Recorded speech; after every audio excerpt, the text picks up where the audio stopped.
بسم الله الرحمن الرحيم.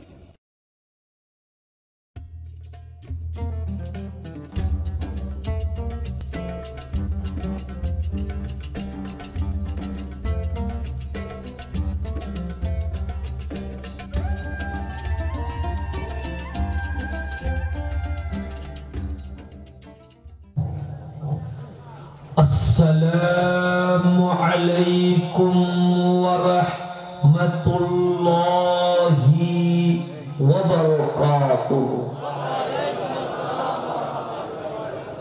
أعوذ بالله من الشيطان الرجيم بفضل بسم الله الرحمن الرحيم.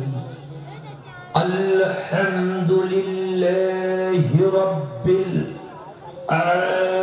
العالمين الملك المعبود الذي خلق البشر في ألوان مختلفة وجعل الناس شعوبا وقبائل ليعرف بعضهم بعضا. وصلاة ربي وسلامه الأتمان الأكملان على من تنور به الوجود سيدنا ونبينا ورؤوفنا ورحيمنا رسول الله الذي أرسله الله للناس كافة بشيرا ونذيرا وسراجا منيرا ورحمة للعالمين وأسوة للخلق جميعا وشفيعا لهم ينفعهم في الدنيا والآخرة. وعلى آله الأطهار وأصحابه الأخيار وأتباعه الأبرار إلى يوم الدين. قال الله تبارك وتعالى في شان حبيبه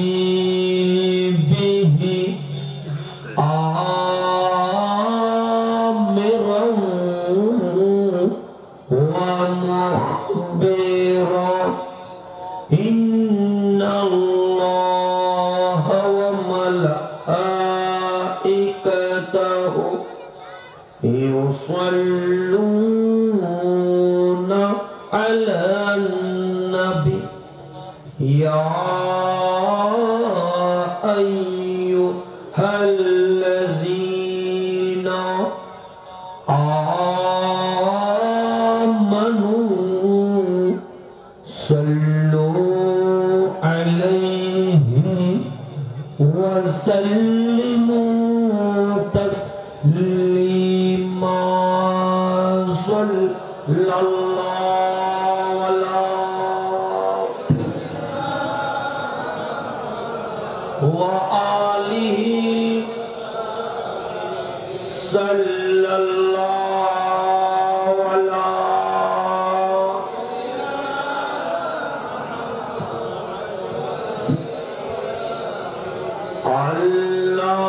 اللهم صل على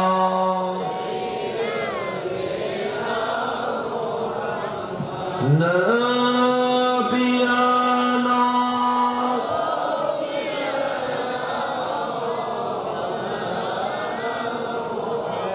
حسبي ربي جل الله ما في قلبي نور محمد لا إله لا إله إلا الله لا إله سبحان الله والحمد لله لا إله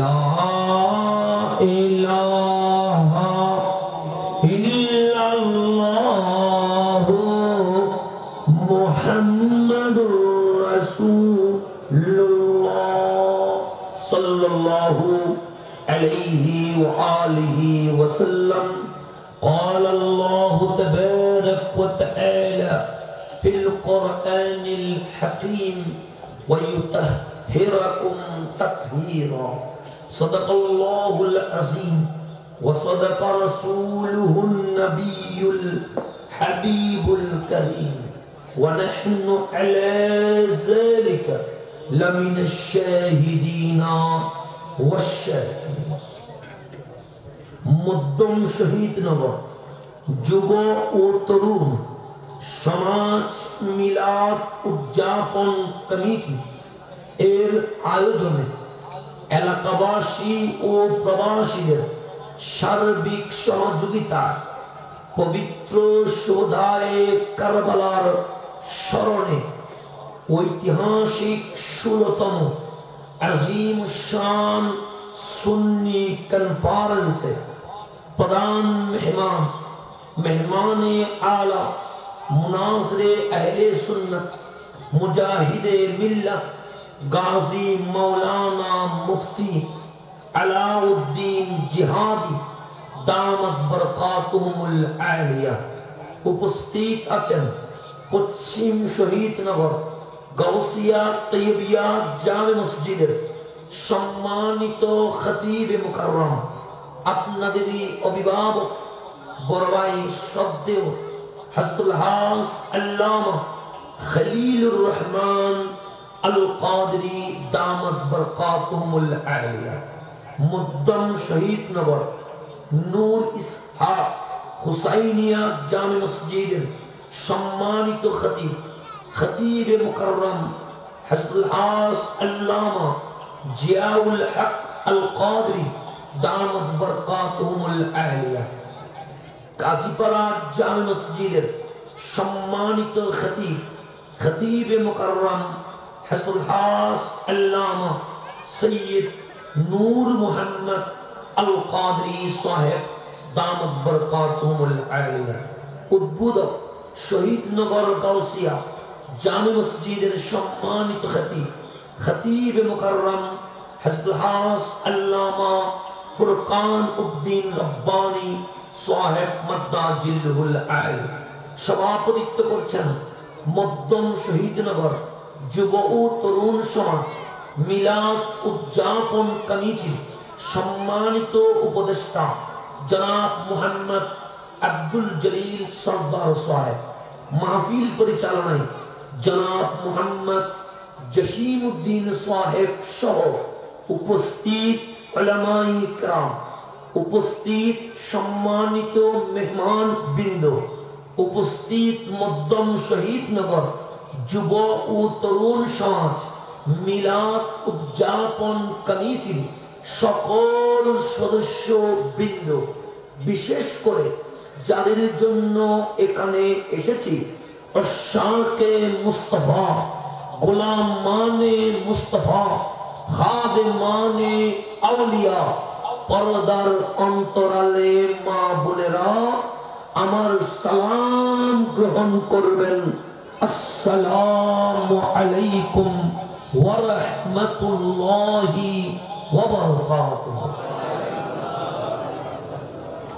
আমাকে একটা বিষয় দিয়েছেন, বিষয়ের নাম ইমাম হুসাইন রাদিয়াল্লাহু তাআলা আনহুর শাহাদাত, মুসলিম উম্মার ত্যাগের অনুপম মডেল। আসলে এমন একটা বিষয় দিয়েছেন যেই বিষয়ে আমাদের পক্ষে কথা বলাটা অনেক কষ্টকর হয়ে যায়। অন্য কারো যদি বলতেন আমি পাঠ পাঠ করে, আমি বাক বাক করে, অংশ অংশ করে আপনাকে বলতে পারতাম, কিন্তু এমন একটা জাতের শাহাদাত নিয়ে আলোচনা করতে বলেছেন যেই জাতের আলোচনা আমাদের পক্ষে করা তো অসম্ভব। যেই জাত পৃথিবীর জমিনে এসেছেন, ছোট্ট বাচ্চা কাঁদবে স্বাভাবিক, কারণ ছোট্ট বাচ্চা হাসার আগে কাঁদে, এটাই স্বাভাবিক। বাচ্চা যদি না কাঁদে কাঁদবে কে? সুতরাং বাচ্চা তো কাঁদবে। দয়াল নবী রাহমাতুল লিল আলামিন জরুরি কাজে মা ফাতেমাতুজ জাহরা রাদিয়াল্লাহু তাআলা আনহার গড় দিয়ে চলতে লাগলেন।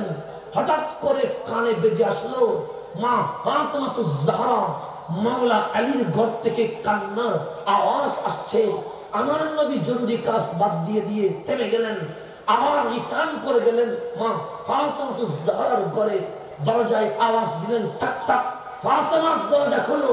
মা ফাতেমাতুজ জাহরা দরজা খুললেন, ডাক দিলেন, ফাতেমা। ঘরে কাঁদে কে? নবী গো, বাচ্চা যখন আছে কাঁদবেই তো স্বাভাবিক, তা আপনার হুসাইন তো ছোট্ট, সেই জন্য হুসাইন কাঁদে। আমার নবী ডাক দিয়ে বললেন, ফাতেমা আমি শেষবারের মতো বলে দেই, আমার হুসাইন যেন না কাঁদে। হুসাইন যদি কাঁদে মুস্তাফা সইতে পারবে না।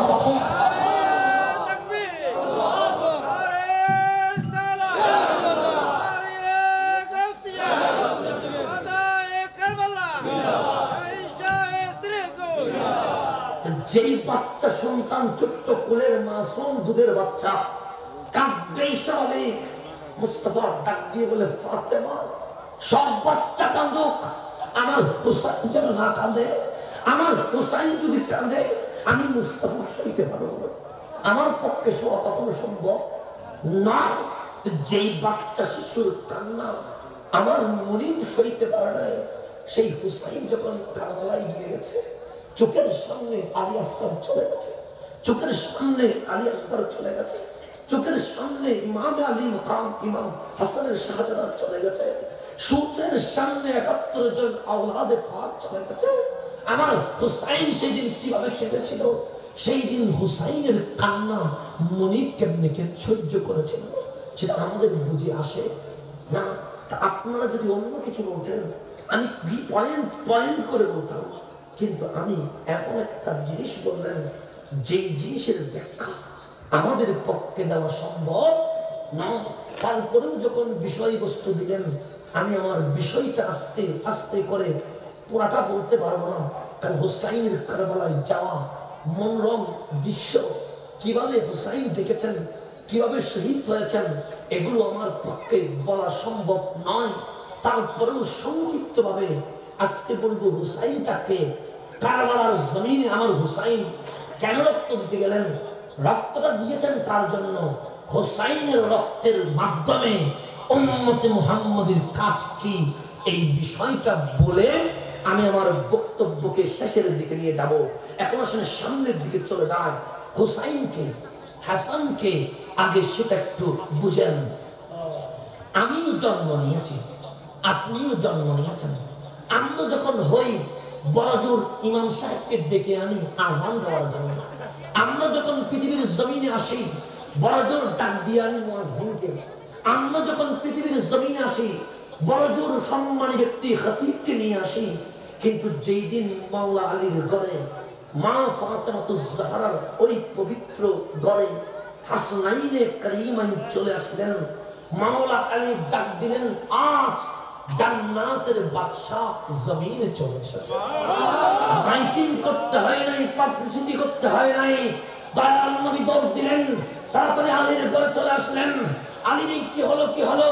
সে মাওলা আজকে আমার ঘরে হাসনাইন এসেছে, আমার নবী ডাক দিয়ে বলে, শুনে রাখো আলী, যখন মুসলমানের ঘরে বাচ্চা জন্ম নেয় তখন আযান দেয় ইমাম, আযান দেয় মুয়াজ্জিন, আযান দেয় খতিব। হাসান হুসাইন অন্য কারো মতো নয়। হাসান হুসাইন যখন পৃথিবীতে চলে আসলো, আযান দিবে দুনিয়া এবং জান্নাতের বাদশা রাহমাতুল লিল আলামিন। ইমাম আলী মাকাম, ইমাম হুসাইন চলে আসলেন। ইমাম আলী মাকাম, ইমাম হাসান চলে আসলেন। ডান কানে আযান দিলেন, দয়াল নবী রাহমাতুল লিল আলামিন। বাম কানে ইকামত দিলেন, দয়াল নবী রাহমাতুল লিল আলামিন। পৃথিবীর জমিনে এসে সর্বপ্রথম যার আযান শুনেছেন হুসাইন, ওনার নাম রাহমাতুল লিল আলামিন। যেখানে মুনিফ রাহমাতুল লিল আলামিন আযান দেয়, সেখানে হুসাইনের মতো কোন মেসাল আছে না। আজকে যারা এজিদকে ভালো মানুষ বানাইতে চাও, এজিদেরও জন্ম হয়েছে, হুসাইনের জন্ম হয়েছে। হুসাইন যখন জন্ম নিয়েছে, আযান দিয়েছে সাইয়্যিদুল আম্বিয়া। আমার নবী যখন আযান দিলেন, ডান কানে আযান দিলেন রাহমাতুল লিল আলামিন, বাম কানে ইকামত দিলেন আমার দয়াল নবী রাহমাতুল লিল আলামিন। এখন আকিকা শুরু হবে। আমি যখন হলাম, আকিকা দিয়েছে আমার আব্বা, খলিল হুজুরের সন্তান হয়েছে, আকিকা দিয়েছেন খলিল হুজুর। এইভাবে করে আপনারা যারা জমিনে জন্ম নিলেন, হোক মেয়ে হোক ছেলে, সন্তান সন্ততি আসলে আকিকা দেয়, না হলে নানার বাড়ি, না হলে ছেলের বাড়ি, না হলে মায়ের পক্ষ থেকে, না হলে বাবার পক্ষ থেকে। কিন্তু হাসনাইন করিমান যখন চলে আসলেন, মাওলা আলী ডাক দিলেন, নবী গো আকিকার ব্যবস্থা করি। আমার নবী ডাক দিয়ে বলে, আলী রে আকিকা দিবে কে? আমি যখন বাবা, আমি আকিকা দিব। আমার নবী ডাক দিয়ে বললেন, কে বলেছে আলী বাবা? যদিও বা আলীর ঘরে হাসান হুসাইন এসেছে, তোমার নয়। ওয়াহুমা আবনানি, হাসান হুসাইন আলীর ছেলে নয়, হাসান হুসাইন আমি নবীর আওলাদ। হাসান হুসাইন কার ছেলে? আমি নবীর ছেলে, আমি নবীর ছেলে। সুতরাং আকিকা আলী দিবে না, আকিকা দিবে রাসূলুল্লাহ। যিনি পৃথিবীর জমিনে আসার সাথে সাথে আযান দিলেন রাহমাতুল লিল আলামিন, ইকামত দিলেন রাহমাতুল লিল, আকিকা দিলেন রাহমাতুল লিল।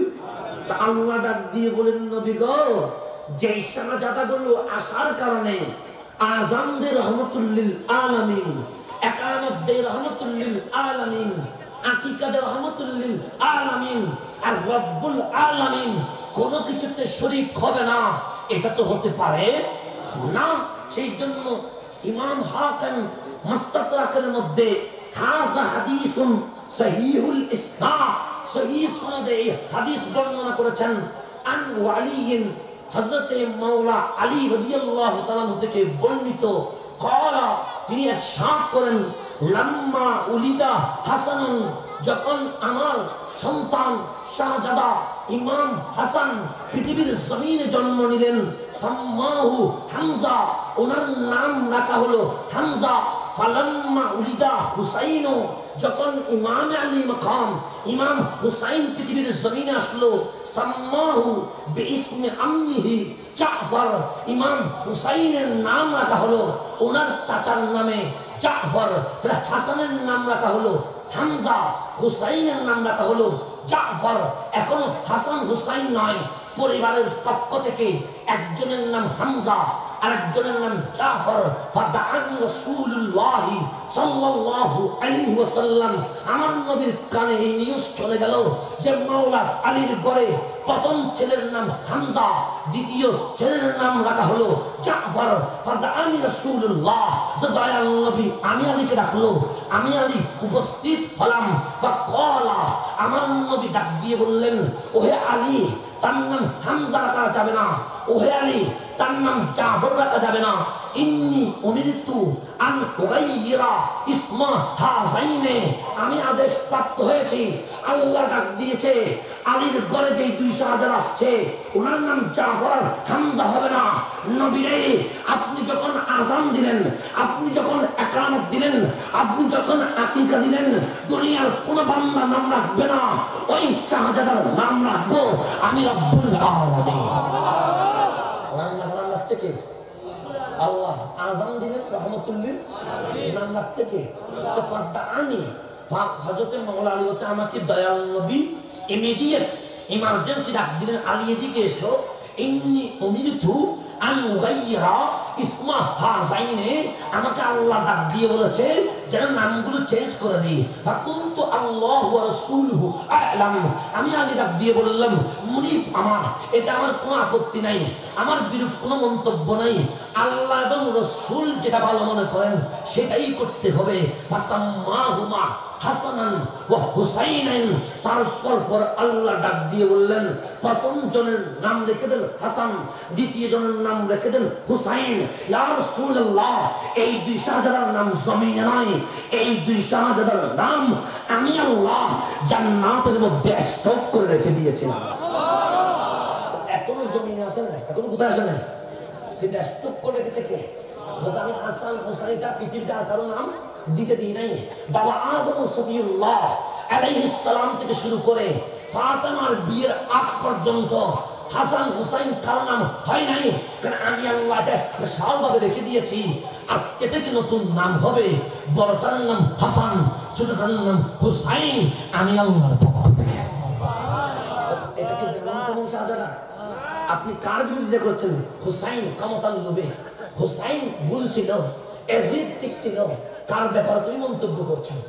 যিনি দুনিয়াতে আসার সাথে সাথে আযান দিয়েছেন রহমাতুল লিল, ইকামত দিয়েছেন রহমাতুল লিল, আকিকা দিয়েছেন রহমাতুল লিল, নাম রেখেছেন রব্বুল। তো যেখানে আল্লাহ এবং রাসূল শরীক হয়ে যায়, ওনারা কি আমার মতো হতে পারে? ওনারা কি সাধারণ হতে পারে? সেই জন্য বন্ধু আমার গভীর মনোযোগ, দয়াল নবীর মিসাল আমাদের পক্ষে দেওয়া সম্ভব নয়।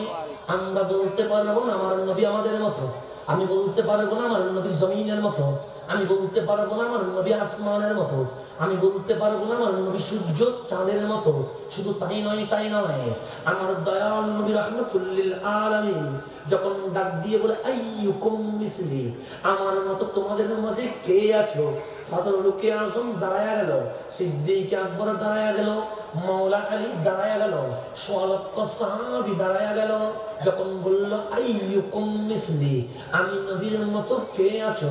সিদ্দিক দুটো হাত জোর করে দিয়ে বলে নবী গো, আদম সফিউল্লাহ থেকে শুরু করে কিয়ামত পর্যন্ত আপনি নবীর মতো কেউ কখনো ছিল না, কেউ কখনো আপনার মতো হতে পারে না, বরঞ্চ সবার কোয়ালিটি স্ট্যাটাস এইগুলো এসেছে আপনি নবীর কারণে।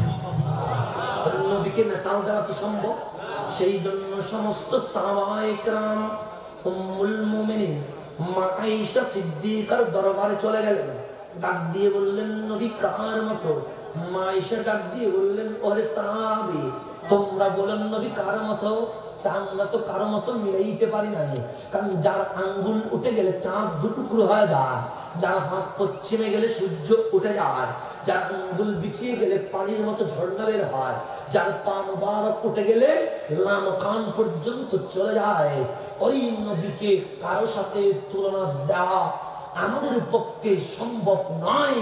ওহে মা, আপনি তো নবীদের দিনেও দেখলেন, রাতেও দেখলেন, অপেনেও দেখলেন, গোপনেও দেখলেন, মারে নবীটা কারো মতো আমি দিনেও দেখলাম, রাতেও দেখলাম, ওইদিকে দেখলাম পূর্ণিমার চাঁদ আলো দিতে লাগলো, আবার দেখলাম গড়েও আমার চাঁদটা আলো দেয়, ওদিকেও তাকালাম, এইদিকেও তাকালাম, ওটাও দেখলাম, এটাও দেখলাম, আমার ঘরের পূর্ণিমা চাঁদের আলোর সামনে আকাশের পূর্ণিমা চাঁদ লজ্জা পেয়ে গেছে, আনসার বলতে বাধ্য হয়েছে তারা আল বদরু আলাইনা, ওটা কিসের পূর্ণিমার চাঁদ?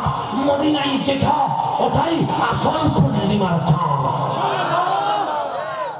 নবীকে নবীকে মিলানো সম্ভব, সেজন্য তালা উদিত হয়েছে।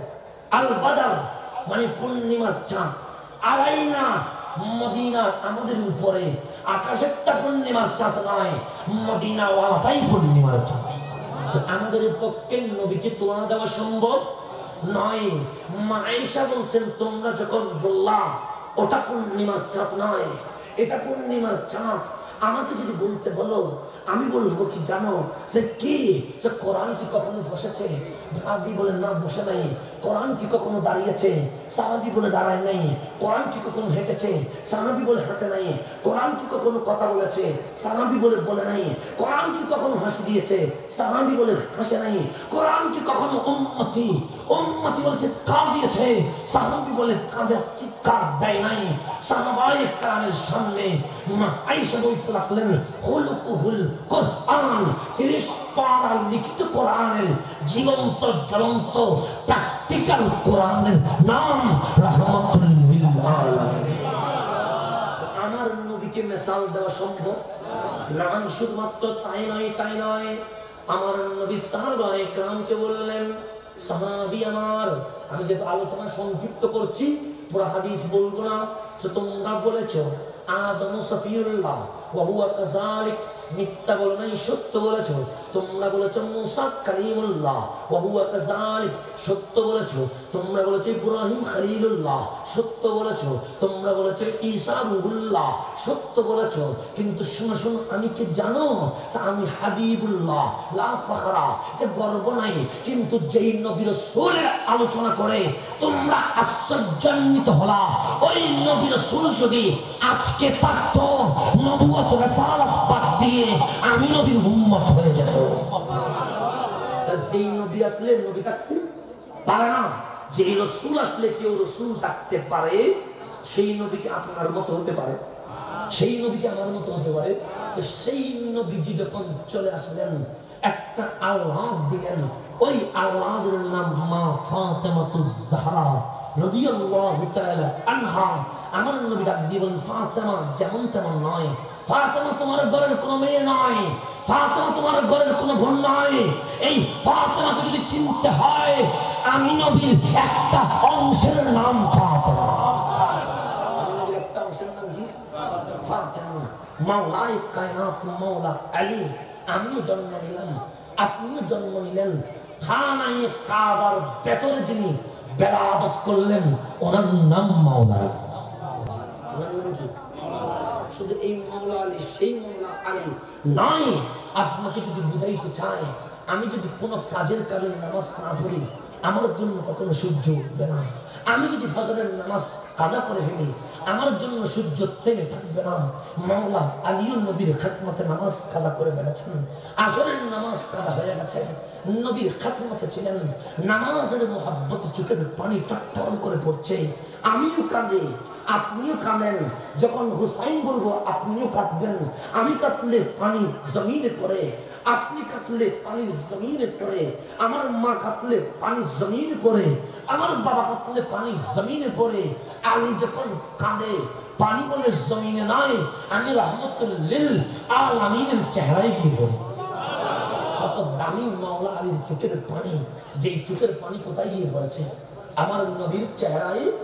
আমার দয়াল নবী রাহমাতুল লিল আলামিন যখন দেখলো চোখের পানি মুখে গিয়ে পড়লো, মুখ মুবারকে যখন পড়লেন, চেহারায় ওয়াদুহার চোখ দুটো খুলে ফেললেন, দেখলেন আলী কান্না করে।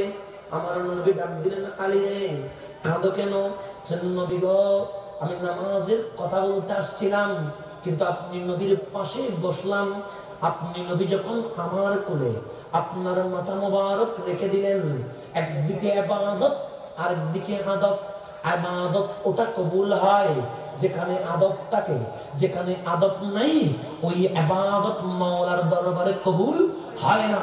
সেই জন্য ইবাদতের আগে আদবকে প্রাধান্য দিয়ে আমি আমার নবীকে আমার কোলে নিয়ে নিলাম। কিন্তু নবীরই আমার ধারণা ছিল আপনি একটু রেস্ট নিয়ে উঠে যাবেন, কিন্তু এত বেশি ক্লান্ত হয়ে আপনি রেস্ট নিলেন, সূর্য ডুবে যাচ্ছে, আমার নামাজটা কাজা হয়ে গেছে। তো কাঁদো কেন? নবীর খেদমতে তো আছো।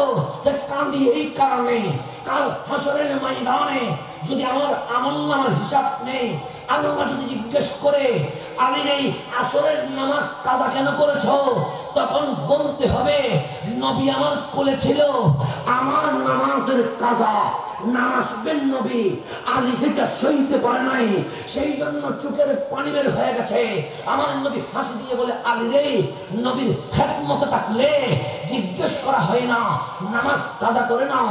আলী দাঁড়িয়ে আছে, আমার নবী ডাক দিলেন আলী রে নামাজ পড়বে না, সে পড়বো তো, যাও না। সে যাইলে বিয়াদবের রাসূল সুযোগ পাবে, তারা বলবে আলীর নামাজ নবী কাজা করে দিয়েছে। তা আলী কি করতে চায়, সে মুনিবের খেদমতে ছিল, আলী কাজা করবে, আপনার সামনে বিয়াদবি হবে, করবে কি সে আদায় করবে। নবীর রহমতের জোয়ার চলে এসেছে, পশ্চিমে হাত দিলেন, সূর্য উঠে গেছে। এতদিন সূর্য কখন ডুবে আমি জানতাম, কখন উঠবে আমি জানতাম।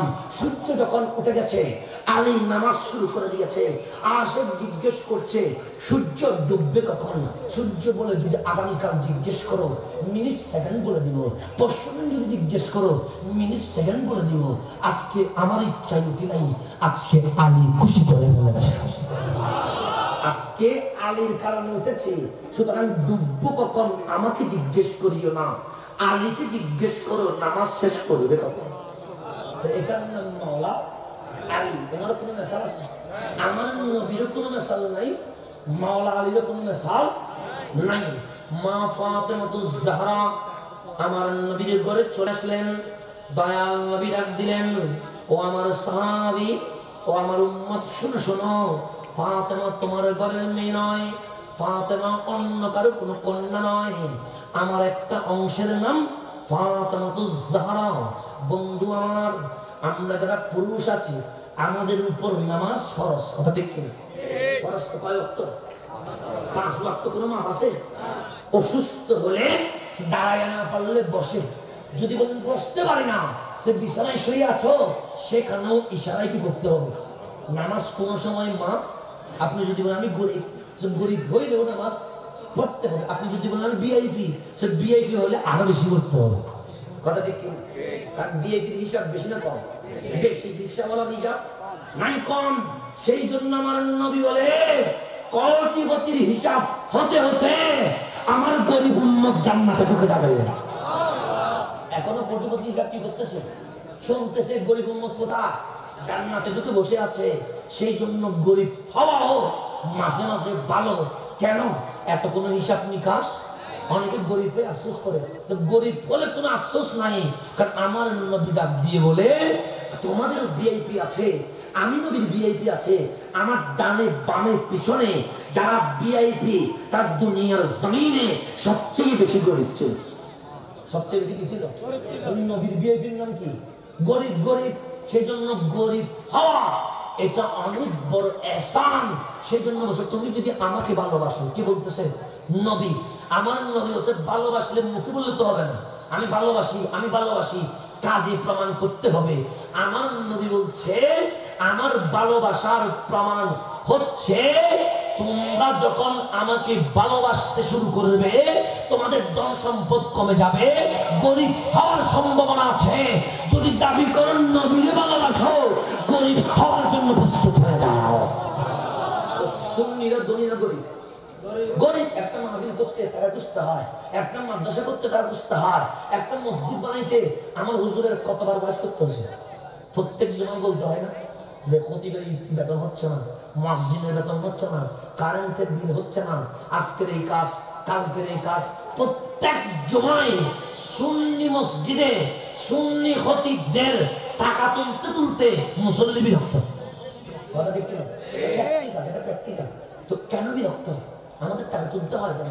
কই মাসাল না তো মাদ্রাসাটা ধরলে 1 বছরে কয়টা লাখ? 5 টাকা হয়ে গেছে 1 বছরে। এটা ধরছে হয়ে গেছে, ওইটা ধরছে হয়ে গেছে। সুন্নিদের একটা নুরানি মাদ্রাসা বলতে কিয়ামতের বেড়ে যায়, ফজল হয়ে যায়। কেন? বছর নবী প্রেমিক যদি চিনতে চাও তা 1 বছরে 5 তালা নয়, তাদের 5 তালা তুলতে 3 যুগ চলে যায়। গরিব একটা আলামত, নবী প্রেমিকের আলামত। সেই জন্য যারা গরিব হয় তাদের টাকা কম হয়, যারা গরিব হয় তাদের বিপদ হয়। নবীর ভালোবাসার প্রমাণ হচ্ছে গরিব হয়ে যায়। সুতরাং গরিব হলে দুঃখ না লাভ, লাভ। সেই জন্য ইমাম ইবনে হাজার আসকালানী বলছে, সে নবী প্রেমিক দাবি করলো আবার গরিবী হালত নেওয়ার জন্য রাজি নয়, সে হচ্ছে সবচেয়ে বড় বন্ধ। সে সবচেয়ে কি নবী প্রেমিক কি করলো, দাবি করলো, কিন্তু গরিবী জীবন নিতে কিনা রাজি নয়, সে কি নয় নবী প্রেমিক নয়, সে বন্ধ প্রেমিক। তো নবী প্রেমিক সে হয় যে নিজের জীবনে গরিবী জীবন নিতে কি আছে, রাজি আছে। সেজন্য গরিব হওয়া নবী প্রেমিকের আলাদা, নবী প্রেমিকের। সেই জন্য আমাদের মাদ্রাসা কম, আমাদের বিল্ডিং কম, আমাদের টাকা তুলতে হয়। এই মাহফিল করতে গিয়ে গড়ে গড়ে টাকা তুলতে হয়েছে, কি হয়নি হয়েছে, কষ্ট করতে হয়েছে, অনেক কষ্ট করতে হয়েছে। অনেক সময় এমন হয় মাহফিল কমিটি রাগ করে বলে আরামতে মাহফিলও করবো না, এরকমও আছে অনেকে। তো আল্লাহ তাআলার কথা এই গরিবী হালত পেয়ে খুশি হওয়ার জন্য তৌফিক দান করে। এখন সে সামনের দিকে চলে যায়। নামাজ কয় ওয়াক্ত? 5 ওয়াক্ত। এক মাসে ছুটি আছে? কোনো ছুটি নাই। তাহলে মাসে 30 দিন, বৎসরে 365 দিন আমাকে আপনাকে নামাজ পড়তে হবে। নামাজ বাদ দেওয়া যাবে না। সুন্নিরা বলে নামাজের কথা বলে না, আমরা তো বলি যদি সুন্নি হও তুমি তাহাজ্জুদের নামাজও করিও, তুমি কিসের নামাজ করিও। কিন্তু আমার মা বোনের জন্য মাসে 30 দিন নামাজ নয়, বৎসরে 365 দিন নামাজ নয়। কেন? আমাদের মা বোনের একটা জীবন আছে, ওই জীবনে প্রত্যেক মাসে আমার মা বোনের কিছু কষ্টের জীবন যায়, যেই জীবনকে বলা হয় মাসিক ঋতু।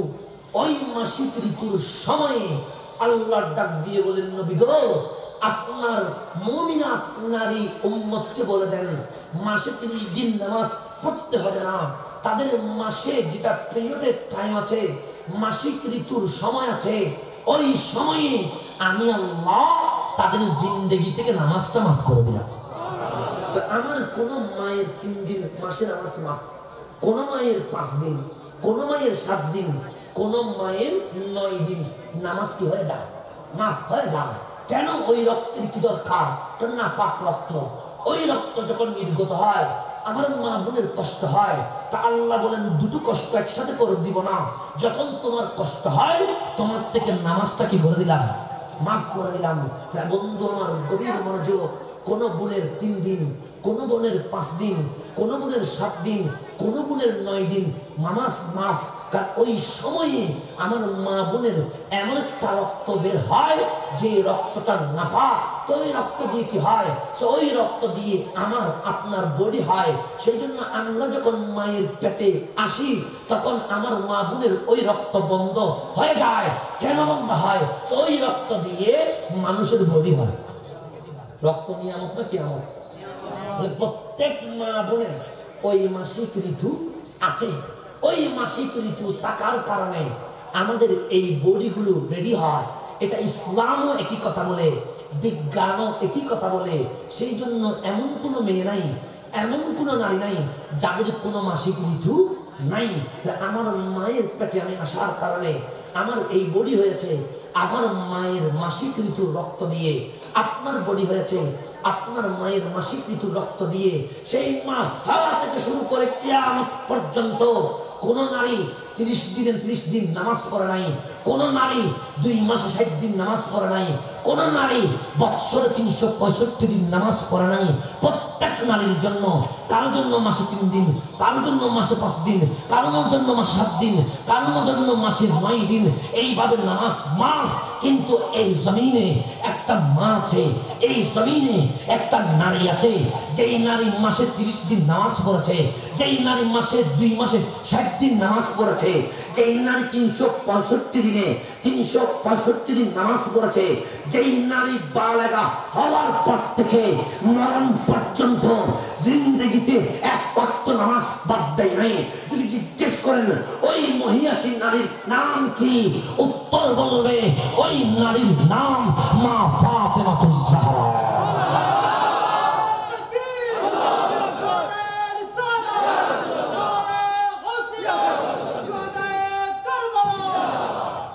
বন্ধু আমার গভীর মনোযোগ, পৃথিবীর জমিনে একটা মা আছে যেই মা মাসে 30 দিন নামাজ পড়েছে, একটা মা আছে যেই মা 2 মাসে 60 দিন নামাজ পড়েছে, একটা নারী আছে যেই নারী 365 দিনে 365 দিন নামাজ পড়েছে, যেই নারী ইন্তেকাল পর্যন্ত একটা ওয়াক্ত নামাজ বাদ দেয় নাই, ওই নারীর নাম মা ফাতেমাতুজ জাহরা। তাহলে নামাজ পড়েছেন কেন?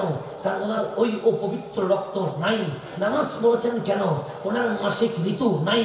তাই বিজ্ঞান বলে যার মাসিক ঋতু নাই তার কোনো সন্তান নাই। কোরআন বলে যার মাসিক ঋতু নাই তার সন্তানের বডি হওয়ার কোনো উপকরণ নাই। তাহলে আমার মা ফাতেমার তো মাসিক ঋতু নাই, কিন্তু ওই ঘরে ইমাম আলী মাকাম ইমাম হাসান কেমনে আসলো? ওই ঘরে ইমাম হুসাইন কেমনে আসলো? বিজ্ঞান দিয়ে যদি তাকান উত্তর পাবেন না, বিবেক দিয়ে যদি তাকান উত্তর পাবেন না। 14 শতাব্দীর মুজাদ্দিদ বেরেলভী কলন্দার ইমাম আলা হযরত আজিমুল বরকত ইমাম আহমদ রাজা খাঁ ফাজিল বেরেলভীকে জিজ্ঞেস করেন, আই ইমাম আলা হযরত মা ফাতেমাতুজ জাহরার ঘরে কেমনে আওলাদ হলো?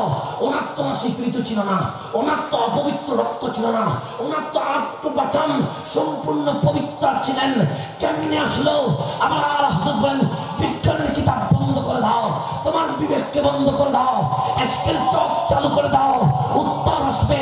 তাই নসলে পাক মে হে বাচ্চা বাচ্চা নূর খা, তু হি আইন নূর সবকারানা নূর খা। আপনি নূর নবী গো, এটা দূরের কথা, আপনার হাসনাইনে কারিমাই নূর, সেই নূরের মূল আপনি রহমাতুল লিল আলামিন।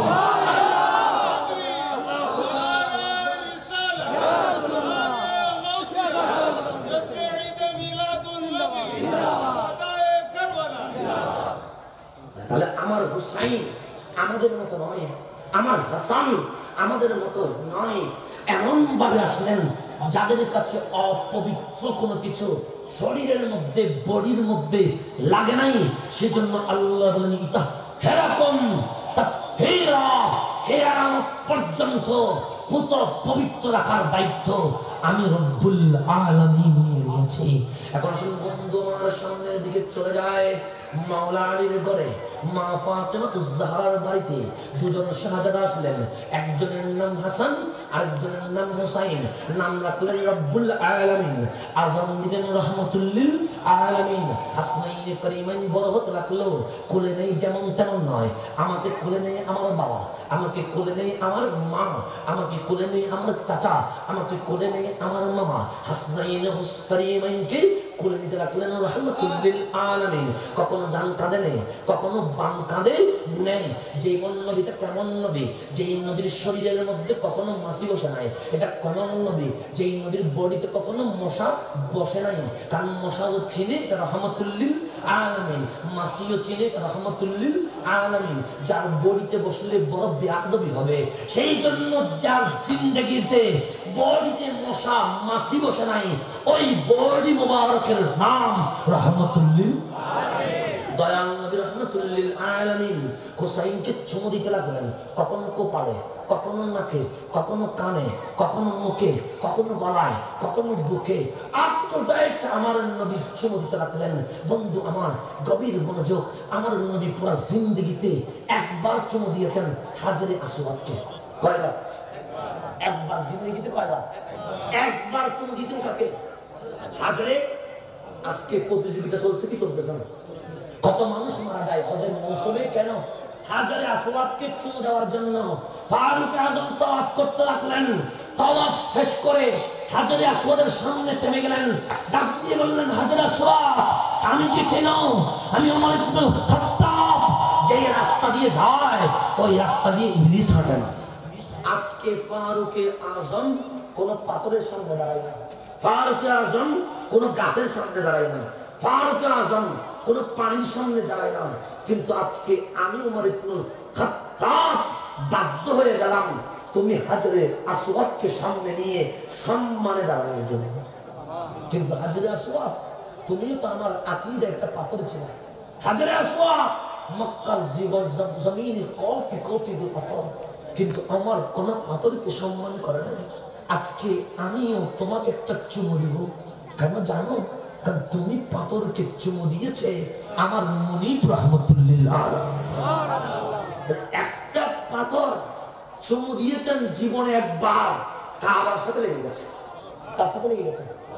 আর যার কপাল থেকে শুরু করে পা পর্যন্ত হাজারের উপর চুমু দিয়েছে, যে একবার চুমু দিলে যদি হাজারে আসওয়াদ দামি হয়ে কাবার সাথে লেগে যায়, মুনিব মুস্তাফা যাকে হাজারের উপর চুমু দিয়েছে, ওনার কি অবস্থা হবে? ওনার কি অবস্থা হবে? এটা যেমন তেমন হুসাইন। তুমি ইয়াজিদকে ভালো বলছো, তুমি ইয়াজিদকে ভালো বলছো। একবার চুমু দিয়েছে হাজারে আসওয়াদ, কাবার সাথে লেগে গেছে। আমার নবী হাজারের উপর কি দিয়েছেন? চুমু দিয়েছেন। দয়াল নবী রাহমাতুল্লিল আলামিন কাঁধে তুললেন কতক্ষণ? ডান কাঁধে। কতক্ষণ? বাম কাঁধে। শুধু তাই নয়, তাই নয়, আমার নবী ডান কাঁধে হাসানকে, বাম কাঁধে হুসাইনকে রাদিয়াল্লাহু তাআলা আনহুমাকে নিয়ে হাঁটছে। ফারুক আযম দেখে অবাক হয়ে গেলেন, ডাক দিয়ে বললেন, হাসনাইনে কারিমাইন, কত ভাগ্যবান, জান্নাতের সর্দার, আজকে নিজে গাড়ি হয়ে গেলেন, সওয়ারি আরোহী বানাইলেন হাসনাইনে কারিমাইনকে।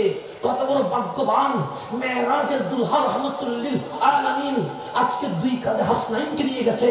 কত ভাগ্যবান, যাকে পাওয়ার জন্য আবু বকর জিন্দেগি দিয়ে দেয়, যাকে দেওয়ার জন্য ওমর নিজের জান কুরবান করতে চায়, যাকে পাওয়ার জন্য ওসমান ও আলী পাগল হয়ে গেছে, যাকে পাওয়ার জন্য ১৬ লক্ষ সাহাবী দেওয়ান হয়ে গেছে।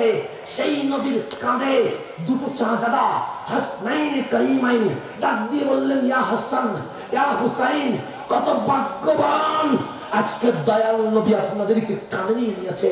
আমার নবী ডাক দিলেন, আমার আমার তুমি কাকে বলছো ভাগ্যবান? আমার হাসানকে। কাকে বলছো ভাগ্যবান? আমার হুসাইনকে। বলো না নিয়ামাল ফারসান, দয়াল নবী কত ভাগ্যবান, হাসনাইন কারিমাইনকে আরোহী বানিয়ে ফেলেছে। যাদেরকে কোলে নিয়ে নবী কি হয়ে গেছে? খুশি হয়ে গেছে। নিয়ামাল ফারসান, কত উত্তম আমার হাসান, কত উত্তম আমার হুসাইন।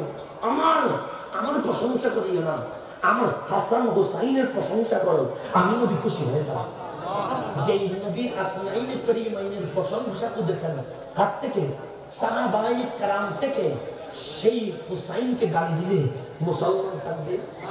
আমার হুসাইন বড় হলেন, ডাক দিয়ে বললেন, নবী গো, আমার স্টেডিয়াম লাগবে, আমি খেলবো।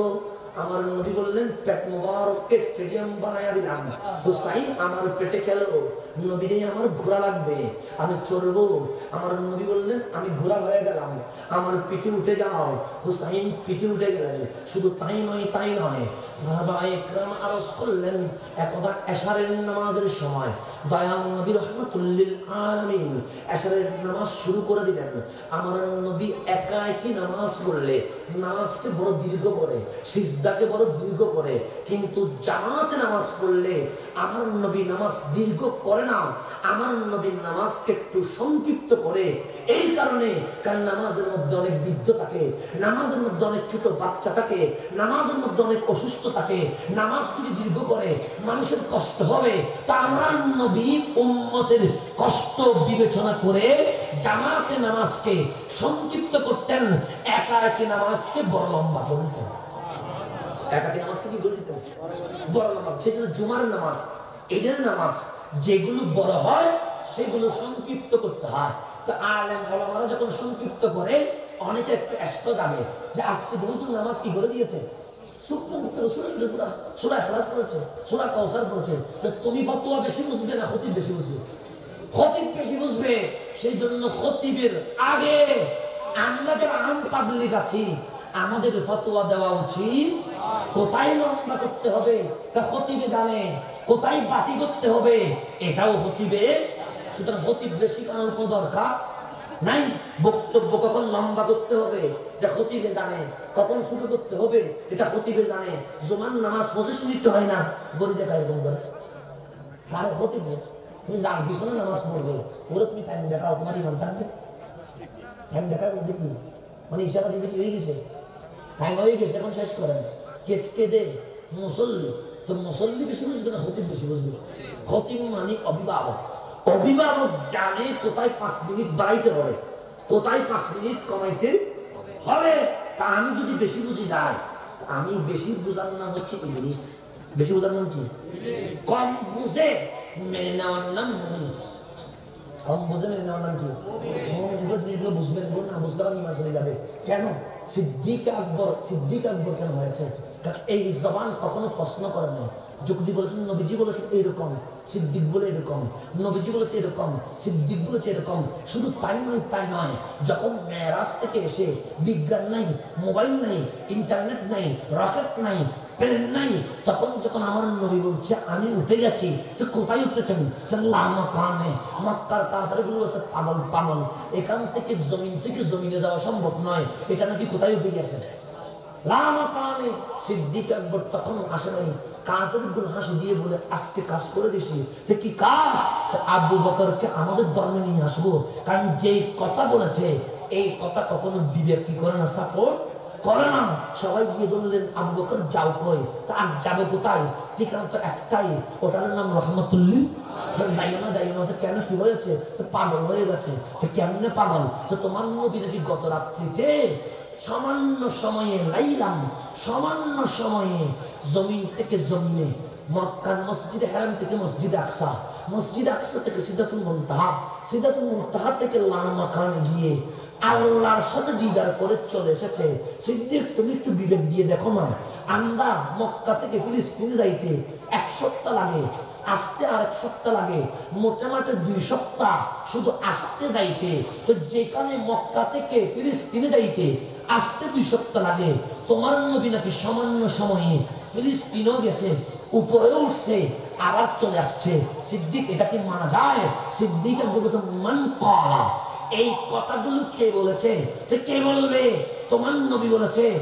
আমার নবী যদি বলে সাদাকা, সত্য বলেছে, এটা মিথ্যা বলে। এটা কি বলে? মিথ্যা। এটা বিবেক দেয় নাই, এটা কি দেয় নাই?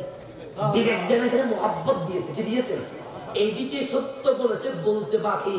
জিবরিলকে আল্লাহ ডাক দিয়ে বসে এতদিন নবীর শান দিয়েছি, আজকে আমি আল্লাহ আবু বকরের শান গাই হইব। আমার নবীকে বলে আসো আবু বকরের নামটা পরিবর্তন করে আমি আল্লাহ সিদ্দিক রেখে দিলাম। আপনি যখন মেনে নিবেন ইজ্জত বাড়বে, আপনি যখন গাদ্দারি করবেন তখন কি হয়ে যাবে? বেঈমান হবেন। সুতরাং গাদ্দারির নাম মুসলমান নয়, গর্দান ঝুঁকিয়ে দেওয়ার নাম মুসলমান। গর্দান ঝুঁকিয়ে দেওয়ার নাম কি? মুসলমান। ভাবলিকে ফতোয়া দেয়, কে ফতোয়া দেয়? বুখারীতে এটা আসে, বুখারীতে থাকলে মানবো, বুখারীতে থাকলে মানবো। তারা যদি বলে বাথরুমে গিয়ে পানি কি বলতে হয়, কিন্তু সেখানে এখানে বলতে হবে ইতে ফতোয়া দিয়ে কিসের? বুখারী। কোন বুখারী? তাও মূল বুখারী নয়, বাংলা বুখারী। ইতের বাপের বানানো বুখারী দিয়ে কি দেয়? আজকে মাযহাব নিয়ে বক্তব্য দিতে হচ্ছে। দুঃখ আছে আসে যে আজকে মাযহাবের কথা বলতে হচ্ছে, আজকে বই লিখতে হচ্ছে কি নিয়ে? মাযহাবে 5 বছর আগে এগুলো কথা বলতে হচ্ছে। ফতোয়া দিচ্ছে মাযহাবের বিরুদ্ধে কে? আলে নয়, বাংলায় ফতোয়া দিচ্ছে কে? বাংলা। অনেকে তো মনে হয় দাঁড়িয়ে করে আপনি ইউটিউবে ভিডিও দিতে মনে হয় বড় আলেম। ওর বাবার নাম জানেন? ও কোথায় বাবারা বসে জানেন? এগুলো প্রত্যেকে 80 ঘুরে বসে গেল, ক্যামেরা মারে দিয়ে ভিডিও মারে দিয়ে কি হয়ে গেছে? বড় স্কলার হয়ে গেছে। এবং বাংলায় দাঁড়িয়ে কি টুকুরা কি ফতোয়া দেয়? আরেক বাংলায় সিগলায় বাংলা ফতোয়া। বুখারীর নাম কি? বাংলা। হাত কেন বসছস? বুখারীতে আছে, দেখাইতে পারবি? জিন্দেগি চলে যায়, তার দেখাইতে ফাঁকটা ছাড়াই দিয়ে তুই সারা দিবি কেন? বুখারীতে আছে, দেখাইতে পারবি? দেখাইতে পারবি না। দলিল কি? দলিল বাংলা বুখারী। এটা কোথায় থাকে? এটা তুমি দেখেছো, বাপ দেখেছো, আমরা জীবনে দেখলাম না। সেই জন্য ইসলাম যাত্রার থেকে নেওয়া যাবে না। ইসলাম নেওয়ার জন্য শেষ হাদিস, তুমি যদি ইসলাম নিতে চাও আগে ব্যক্তির বায়ুটাকে জানো। ব্যক্তির বায়ুটাকে ছাড়া তুমি ইসলাম গ্রহণ করবে না। এখন তো হিন্দি গান গাইতে ভালো হচ্ছে বড় স্কলার। এখন হিন্দি গান গাইছে বড় স্কলার, সে বড় অনেক বড় শিক্ষিত। গান গাই কি? হিন্দি গান দিলে এখন মানুষ দূরে। আর নিজের কথা কি বলবো? এগুলো বলতে গেলে 10 মিনিট সময় নিজেকে নিজে লাগিয়ে দিতে হয় মাঝে মাঝে। তো এখন 1,20,000 চলে আসে। 1,20,000 মাহবিল কি? জাতি কি পাইছে? জাতি কি শুনছে? দুনিয়া তামাশা বানিয়ে গেছে, দুনিয়াটা প্যাকেজ বানিয়ে গেছে। তো তোমার যদি প্যাকেজ করতে ইচ্ছে করে তুমি ইসলামী সম্মেলন দিয়েছো কেন? তুমি ফ্যাকাস অনুষ্ঠান দিয়ে করো। তোমার যখন বন্যামি করতে ইচ্ছে করছে, তুমি সুন্নি সম্মেলন নাম দিলা কেন? তুমি একটা প্যাকেজ দিয়ে করো। শুধু শুধু মুসলমানকে কেন যোগ করতেছো? সুন্নিয়তকে কেন কলঙ্কিত করতেছো? ভণ্ডামির নাম ইসলাম হয়ে গেছে, ভণ্ডামির নাম সুন্নিয়ত হয়ে গেছে। এগুলোর পিছনে আমি বলি কি একটা তামাশা চলে আসছে এই জমিনের মধ্যে, আল্লাহ তাআলা বলেন না। সেই জন্য রব্বুল আলামিনের দরবারে দোয়া করবেন আল্লাহ বন্ধ থেকে এবং বাতিল থেকে যেন আমাদেরকে বাধা দেয়। এক নম্বর থেকে বন্ধ থেকে, দুই নম্বর কি থেকে? আর বন্ধরা বাতিল সেই আরো ক্ষতি করে। বন্ধরা বাতিল সেই কি? আজকে নবী আলাইহিস গায়েব জানে না, কিয়ামত চলে আসবে প্রমাণ করতে পারবে না। নবী মাটি কিয়ামত চলে আসবে প্রমাণ করতে পারবে না। নবীর মিলাদুন নবী করা যাবে না, কিয়ামত চলে আসবে বসতে পারবে না। কিন্তু সুন্নিয়তকে কলঙ্কিত করে এইসব শয়তানি ইসলামী এইসব জিকিরের নামে বারোটা বাজাইয়া দিয়া এগুলো দিয়ে দিয়ে আমাদেরকে দেখায় তোরা কিরকম দেখ, তোরা কিরকম জিকির করিস দেখ। এগুলা দিয়ে আজকে আমাদের মাথাটাকে নিচের দিকে নামা গেছে। তো তুমি কি সুন্নিয়ত লাভ করছো না ক্ষতি করছো? বাতিলের সামনে কি আমাদেরকে মুখ দেখানোর মতো পরিবেশ রাখছো? আজকে বাতিলের সামনে গেলে মুখটাকে এরকম করে রাখতে হয়।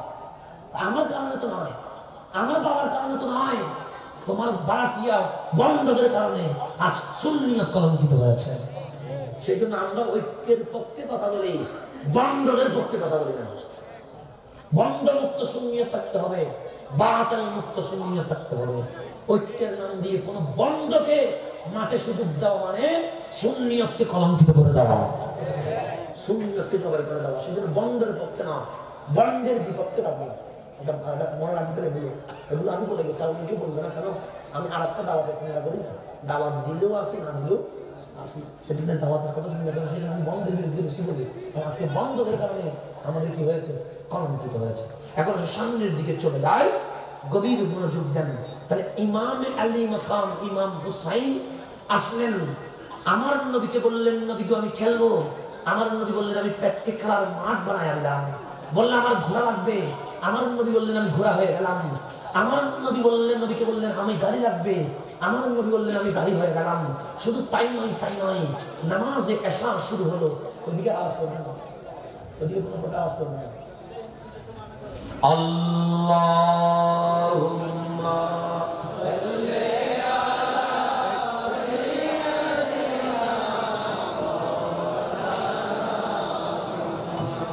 ওয়া আলা আলিহি।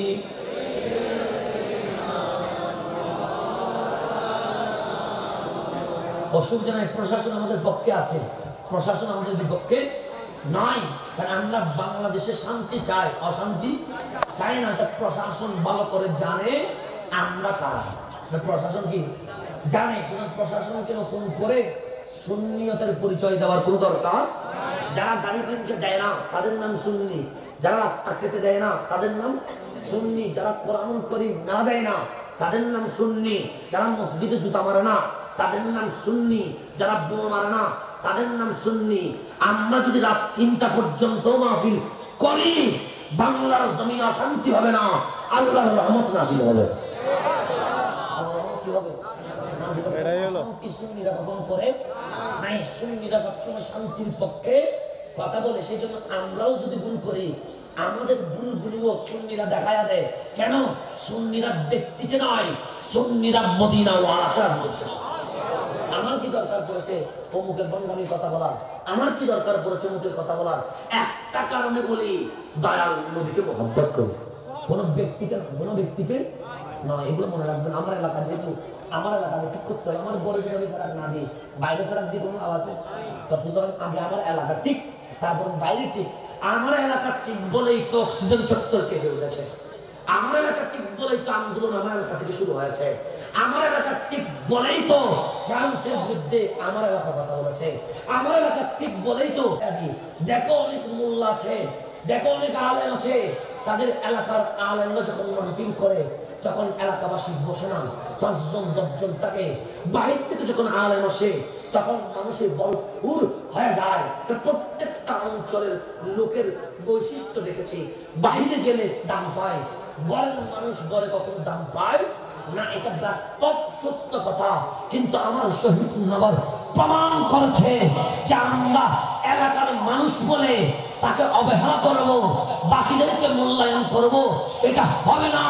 বাকিদেরকে মেহমানদারি করে যে হুকুম মাথার উপরে রাখবো, এলাকার সন্তানকে আমরা ছেড়ে দিব না।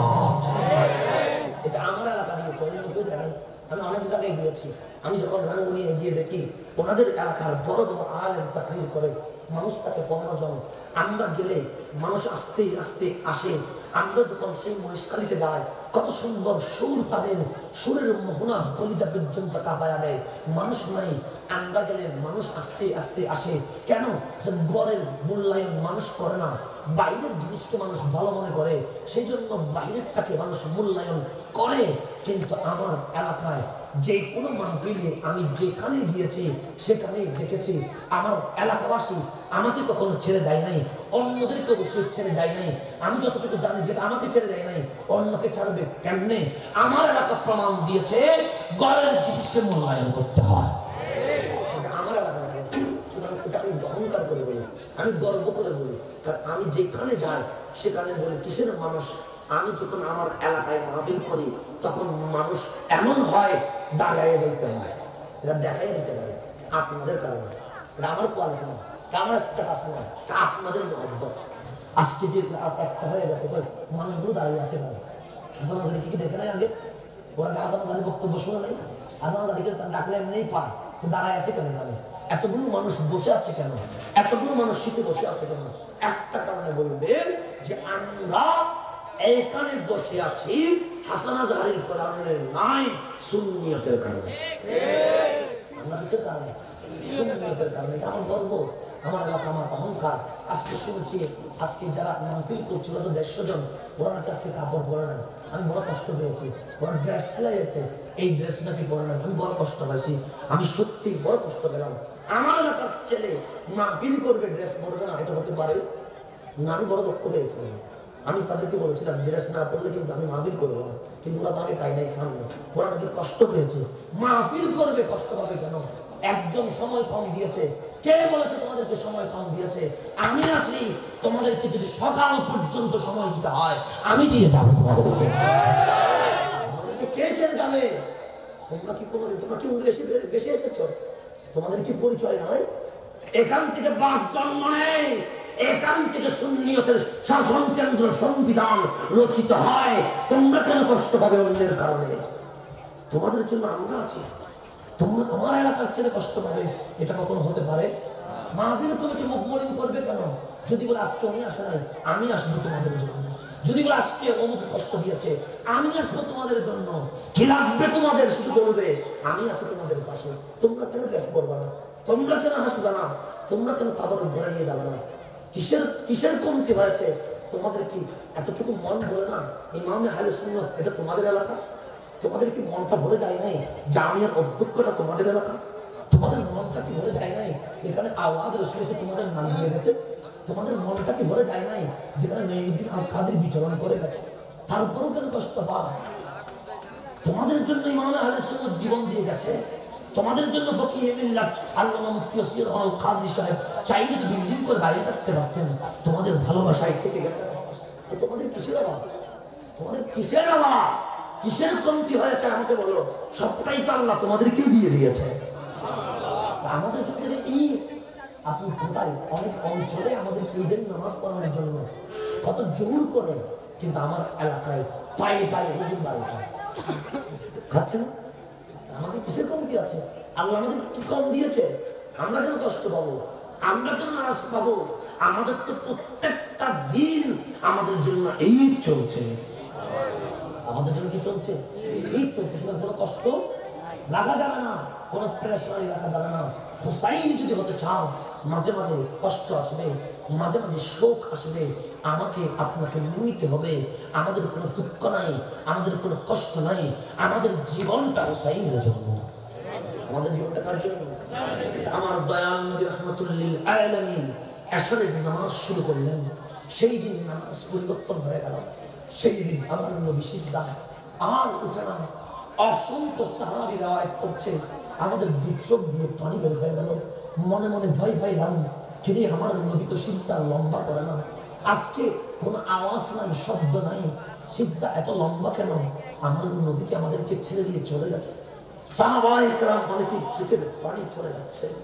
এমত অবস্থায় অনেকক্ষণ যখন সিজদা চলে গেল, দুই একজন সাহাবী মাথা মোবারক তুলে দেখে আমার নবীর পিঠের উপর হুসাইন বসে আছে। আমার নবীর পিঠের উপর কে বসে আছে? হুসাইন বসে আছে। দয়াল নবী নামাজে সালাম ফিরাইলেন। সাহাবায়ে কেরামের চোখের পানি টপটপ করে বলছে, ইয়া রাসূলুল্লাহ নাহনু নাখাফ, আমরা ভয় পেয়ে গেছি। লিমাযা, কেন?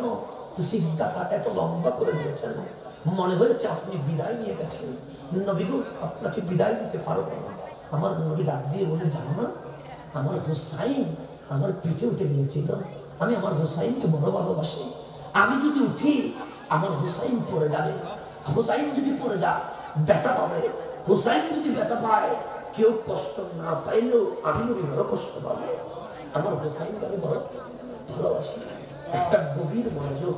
হুসাইন যদি নামাজের মধ্যে পিঠে না উঠতেন, আমার নবী 3 বার সুবহান রাব্বিয়াল আলা বলতেন, বেশির মধ্যে 5 বার, আরো বেশি বাড়াইলে 7 বার, আরো বেশি বাড়াইলে 9 বার বলতেন। এর চেয়ে কখনো বেশি বলতেন। কিন্তু হুসাইন যখন পিঠে উঠে গেলেন, আমার নবীর জবান বলছে হচ্ছে সুবহান রাব্বিয়াল, অন্তর বলছে হুসাইন কোথায়? পিঠে। হুসাইন পিঠে। তাহলে মুখে বলছে সুবহান রাব্বিয়াল আলা, অন্তর বলছে হুসাইন পিঠে। মুখে বলছে সুবহান রাব্বিয়াল আলা, অন্তর বলছে হুসাইন পিঠে। মুখে বলছে সুবহান রাব্বিয়াল আলা, অন্তর বলছে হুসাইন পিঠে। হুসাইন কত দামি, মুখে জিকির চলে মাওলার, অন্তর জিকির করে হুসাইনের।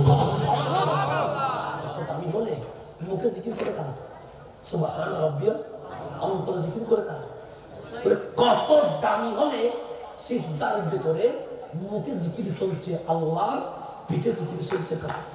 হুসাইনের। কত দামি হলে আমার হুসাইনের জিকির চলছে। হুসাইন মরতে লাগলাম। বন্ধু আমার গভীর মনোযোগ। আমি শেষের দিকে চলতে লাগলাম। আর বেশিক্ষণ বলবো না। কখনো হুসাইন কাঁদে, কখনো নবীর পেটে, কখনো নবীর পিঠে, এরকম করে হুসাইন আস্তে আস্তে বড় হতে লাগলো। দয়াল নবী রাহমাতুল্লিল আলামিন অসুস্থ হয়ে গেলেন, আর ভিতর থেকে বাহিরে আসতেন না। 3 দিন হয়ে গেল, দয়াল নবী বাহিরে আসে না। ইয়ৌমুল ইসনাইন, সোমবার চলে আসলো।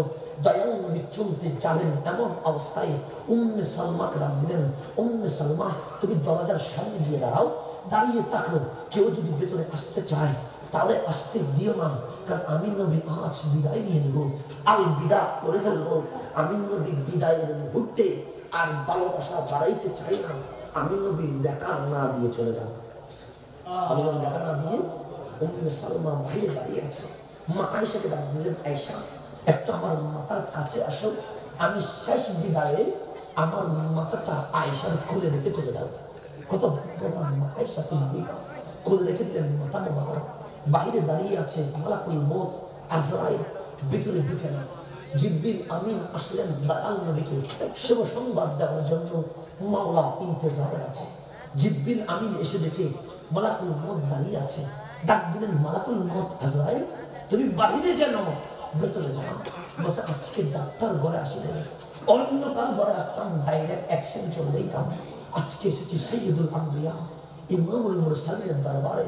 আল্লাহ ডাক দিয়ে বলছে, মালাকুল মউত সালাম দিয়ে অনুমতি নিও, অনুমতি ছাড়া আমার নবীর দরবারে প্রবেশ করবে না।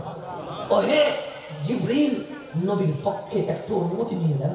জিবরিল আমিন ভিতরে ঢুকলেন, ডাক দিয়ে বললেন, ইয়া রাসূলুল্লাহ মালাকুল মউত আজরাইল বাইরে দাঁড়িয়ে আছে, ভেতরে কি প্রবেশ করবে? আমার দয়াল নবী জিবরিলের দিকে তাকায়া বললেন, জিবরিল আলাম নাশরাহ লাকা সাদরাক, এই বক্ষটা বড় প্রশস্ত, এই বুকে আসতে পারে। মানুষকে বিদায় করতে পারি না। মালাকুল মউত যদি বুকে আসতে চায়, মুস্তাফা হাতটা গুরু হাত খুলে দিয়েছে, আসার অনুমতি দিলেন। জিবরিল ডাক দিলেন, মালাকুল মউত ভিতরে আসো। মালাকুল মউত ভিতরে ঢুকতে লাগলেন, ডাক দিয়ে বললেন, আসসালাতু ওয়াসসালামু আলাইকা ইয়া রাসূলুল্লাহ, আসসালাতু ওয়াসসালামু আলাইকা ইয়া হাবিবাল্লাহ। সালাম দিতে বাকি ওই সাহাবায়ে কেরাম নবীর ঘরের আশেপাশে ঘুরে উম্মে সালমা বলেন, অনুমতি নাই, অনুমতি নাই, প্রবেশ করিও না। ইত্যবসরে ইমাম আলী মাকাম ইমাম হুসাইন চলে আসলেন, ভিতরে চলতে চায়। সালমা বলেন, হুসাইন ভিতরে যাই না, আপনার নামাজান নিষেধ করেছে। হুসাইন এখনো ছোট্ট, কথা বুঝেও কিভাবে? হুসাইন বলেন, যেইতে না বললেও আমি যাবো। দৌড় দিয়ে সালমা নিচের দিকে ঢুকে গেলেন। হুসাইন যখন হুসাইন দৌড় দিয়ে ঢুকে গেলেন, আমার নবী মা আয়েশার কোলে দেখলেন হুসাইন দৌড় দিয়েছেন। আমার নবী আমার কোলে থাকতে পারে নাই, বসে গেলেন। ডাক দিয়ে বললেন, হুসাইন আমার বুকে চলে এসো। ইমামে আলী মাকাম ইমাম হুসাইন দৌড় দিয়ে নবীর বুকে চলে আসলেন। ডাক দিয়ে বললেন, হুসাইন আমি কি তোমাকে চুমু দেয় নাই? হুসাইন বললেন, দিয়েছেন তো। সে কয়বার? সে হাজারের উপরে। হুসাইন হাজারে আসওয়াদকে চুমু দিয়েছে, হাজারে আসওয়াদ আমার সাথে লেগে গেছে। তোমাকে চুমু দিয়েছে হাজারবার, আমার চুমুর ঋণ কি শোধ করতে পারবে? হুসাইন বলেন, না জান কেমনে? আমার কাঁধে উঠেছে মনে আছে? হুসাইন বলেন, মনে আছে। আমার পেটে যে কেড়েছে মনে আছে? হুসাইন বলেন, মনে আছে। আমার যে পিঠে উঠেছে মনে আছে? হুসাইন বলেন, মনে আছে। হুসাইন আমি এমন নবী, যে নবীর শরীরের মশা বসে নেই, যেই শরীরের ফাঁসি বসে নেই, সেই শরীরের কখনো খুলে হুসাইন, কখনো পেটে হুসাইন, কখনো পিঠে হুসাইন। হুসাইন আমি চলে যাব, আমার পিঠে উঠা, আমার পেটে বসা, আমার কাঁধে উঠা, আমার মুখে চুমু দেওয়া, সমস্ত ঋণ শোধ করার ওয়াদা করতে হবে। হুসাইন পারবে আমার ঋণগুলো শোধ করে দিতে। হুসাইন দু চোখের পানি ছেড়ে দিয়ে বলে, নবীগো একবার চুমু দেওয়ার কারণে হাজারে আসওয়াদ যদি কাবার সাথে লেগে যায়, যেই হুসাইনকে হাজারবার চুমু দিয়েছেন, এই হুসাইনকে ঋণ শোধ করবে। হুসাইন শোনো শোনো, আমি সাকরাতের বিছানায়, আমি এখন চলে যাবো। মানুষ যখন মারা যায়, কেউ বাবারে খোঁজে, কেউ মারে খোঁজে, কেউ আপন সন্তানদের খোঁজে, কেউ বউরে খোঁজে, কেউ বন্ধুরে খোঁজে। হুসাইন আমি সব কিছু বাদ দিয়ে আমি আমার উম্মতকে খুঁজি। উম্মতি উম্মতি উম্মতি। হুসাইন সব দিব, উম্মতকে বাদ দিতে পারবো? আমার আল্লাহ আমার দোয়া কবুল করে বলেছে, ওয়ালা সৌফা ইউতিকা রাব্বুকা ফাতারদা। নবীরে কাঁদে না, কাঁদে না। আপনার উম্মতকে এমন ভাবে ক্ষমা করবো, এমন ভাবে ক্ষমা করবো, বেলা হিসাব জান্নাত দিব। আপনি নবীকে খুশি করে দেবেন। নবীরে আপনি যখন খুশি হবেন, আপনি কিছু দিতে হবে, আপনার কিছু দিতে হবে। আপনার চোখের পানির কারণে উম্মতকে ক্ষমা করে দিলাম, উম্মতের ক্ষমার বিনিময়ে আপনি কি দিবেন বলেন? আল্লাহকে ডাক দিলেন আমার নবী, নবীকে বলতে লাগলেন, আল্লাহ কি দিলে তুমি খুশি, কি দিলে তুমি খুশি বলো না।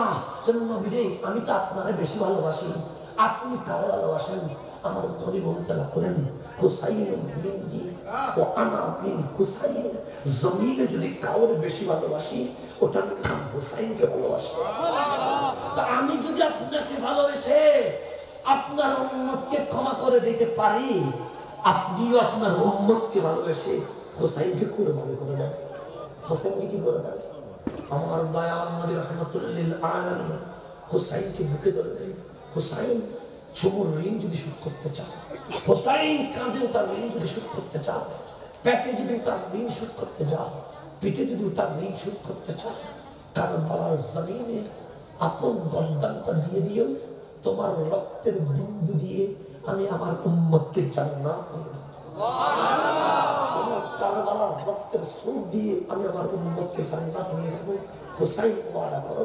হুসাইন ডান হাত নবীর ডান হাতে রেখে বললেন, নবীগো উম্মতকে যদি বেশি ভালোবাসেন, আমি হুসাইন নবীকে বেশি ভালোবাসি।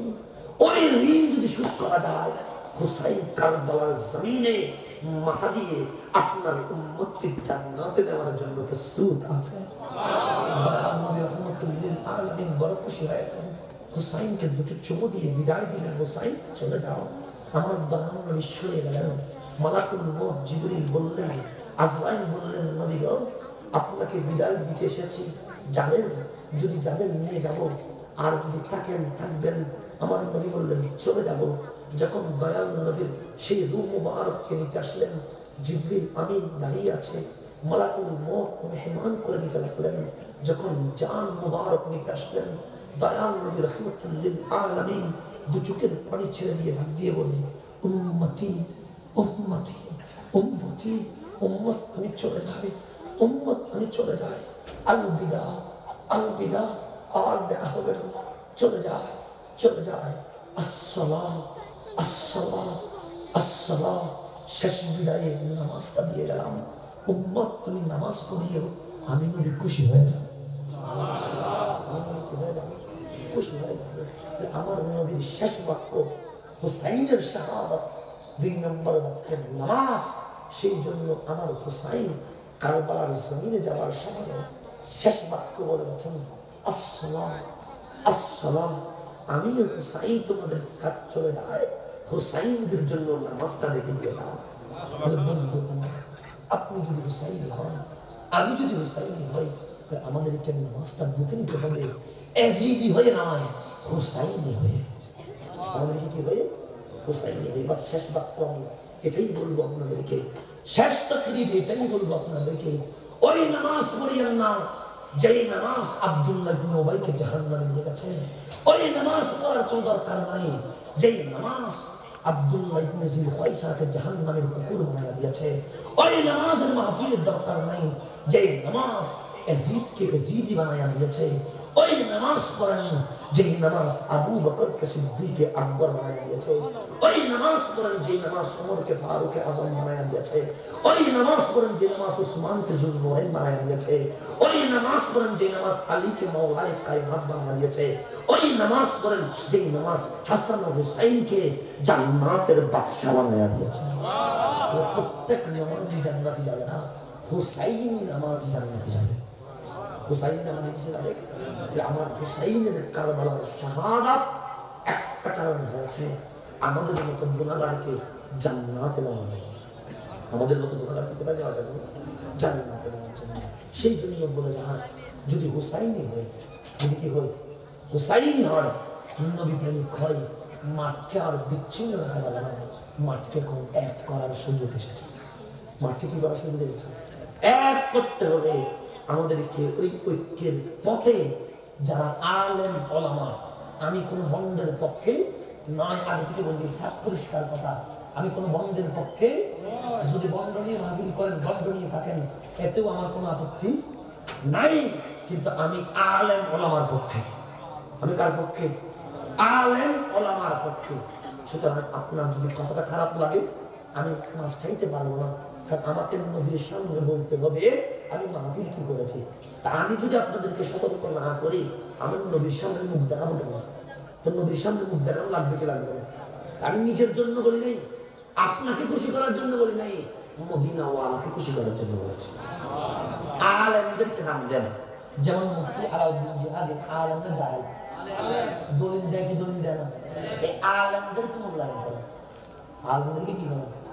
আমরা কখন আচ্ছা ইমামে আহলে সুন্নাহ উস্তাদুল উলামা আল্লামা নুরুল ইসলাম হাশিমি রাহমাতুল্লাহি আলাইহির মতো আলেম এই জমিনে আসবে? আসবে? যার কথা শুনে আলেমরা করে, কথা ঠিক কিনা?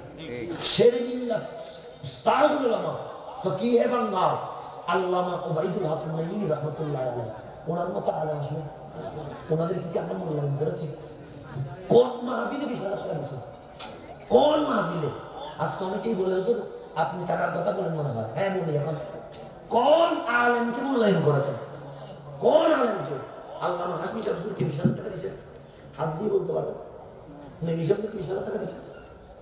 আলেম মূল্যায়ন করেন নাই? বাংলাদেশ কতগুলো গরিব, এক গরিব, এখন 20 মিলিয়ন, এগুলোর মূল্যায়ন করেন। এটা শিখছেন কোথেকে?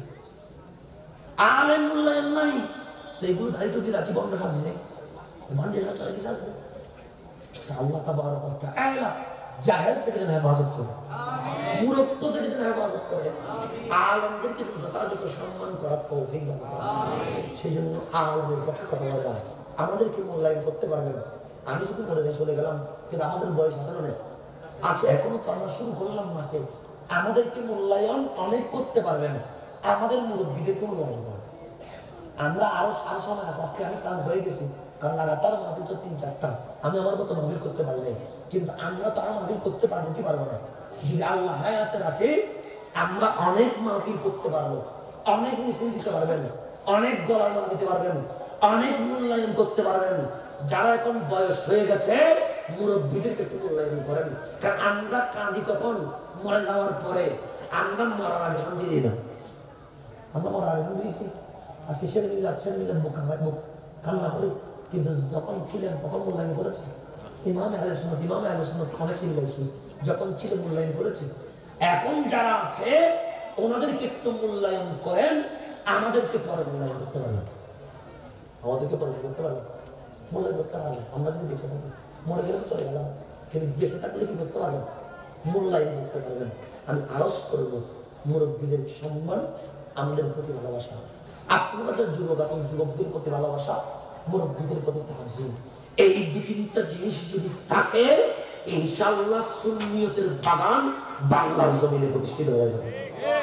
আমি আর কোনো সলিউশন পাই না, এই সলিউশন দেখাইছি। মুরব্বীদের কোথায় রাখবো? মাথার উপরে। কোথায়? মাথার উপরে। তরুণ যারা আছে তাদেরকে রাখবো কোথায়? বুকে। সুন্নিয়ত আয় হয়ে গেছে, সুন্নিয়ত কি হয়ে গেছে। আমার মুরব্বীদের মতো কষ্ট কি আমরা করবো? মাঠ ছাড়াই এগুলো করতে কত কষ্ট হয়েছে আমার বাবাদের। রিক্সা নিয়ে আসছি, কখনো কখনো হাঁটি আসছে, আমরা তো দাঁড়িয়ে নিয়েছি যে আমরা মাঠ পাইছি। অন্যদের সাজানো বাগান আমরা মাহফিল করে দিয়ে চলে যায়, কিন্তু ওনাদের মূল্যায়নটা হয় নাই।